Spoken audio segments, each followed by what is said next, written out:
All right, everyone, welcome back for another deep dive. Yeah, thanks for having me.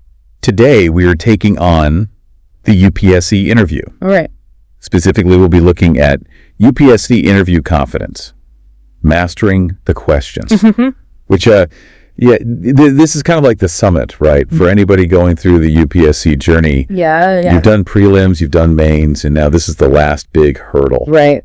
So hopefully we can get some good stuff from this book and help people along the way. Absolutely. And I think, one of the most important things that this book does is sort of try and shift your mindset, moving away from thinking about it as a test. Yeah, okay. And more about as an opportunity. I like that. Okay. Yeah. So instead of thinking of it as like a test where you're going to be grilled and, Right. scrutinized and all that. Exactly. It's more like, hey, they've seen something in you. They've seen your application. They've seen your scores. They want to see who you are as a person and have a conversation. And see, if you're a good fit for the civil services. Right. And I think that's a really good point because, I think a lot of people psych themselves out just thinking about, okay, I'm going to be in this room with these really important people. Right. And they're going to be judging every single word that comes out of my mouth. Yeah. And I think that's where that mindset shift comes in. If you can see it as more of a conversation, it can take a lot of that pressure off and allow you to really shine. Right. So how can somebody kind of put that into practice? Because it's one thing to say, okay, I'm just going to think of this as a conversation, but then you get in the room and your heart's racing and right. Your palms are sweating. So how do you actually kind of like embody that mindset? Yeah, and I think that's where preparation comes in. And this book talks a lot about really knowing yourself, understanding your strengths, understanding your weaknesses, understanding what motivates you, and being able to really articulate that to the panel. Okay, so almost like connect the dots between your experiences and what you want to do and what you bring to the table. Yeah. Exactly. So it's not just about, listing off your achievements, but really explaining, okay, this is what I've done, this is what I've learned from it, and this is how it's prepared me for this role.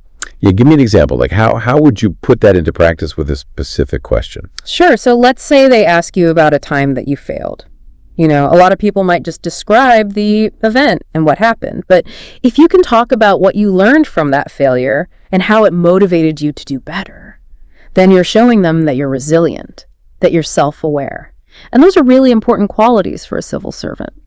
Yeah, that's great because I think so many times people want to shy away from talking about things that didn't go well. Right. But being able to kind of own that and turn it into something positive. Absolutely. It really shows a lot about your character. Exactly. So we talked about, knowing yourself. But obviously a big part of the UPSC interview is also current affairs. Of course. So how do we kind of balance that personal narrative with you staying up to date on what's happening in the world? Well, it's not just about, memorizing facts and figures about current events.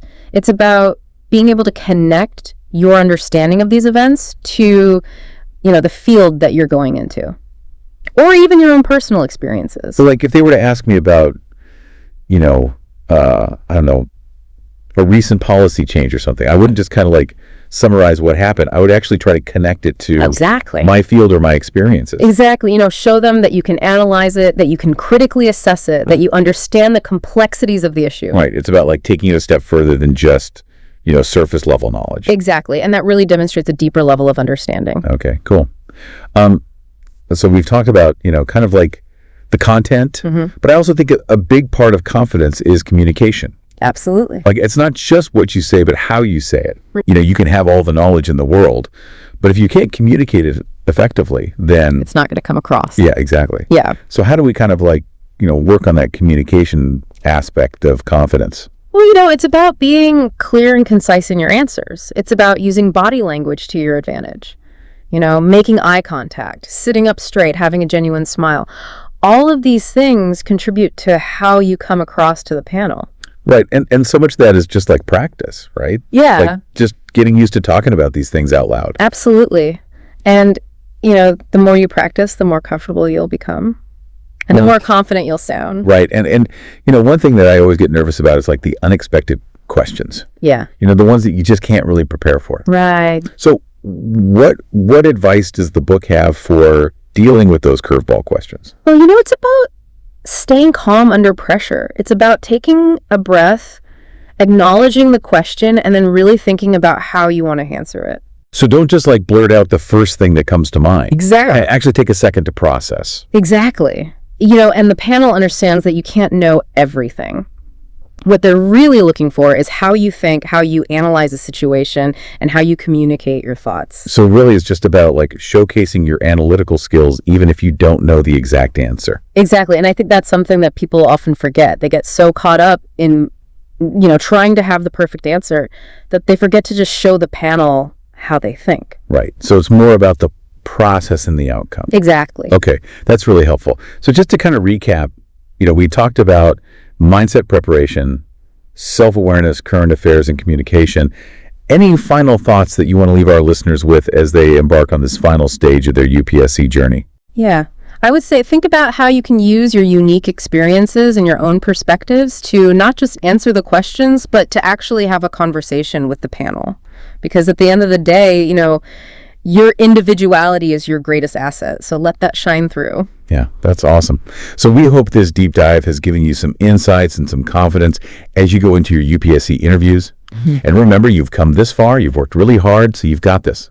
Best of luck, everybody. Good luck. See you next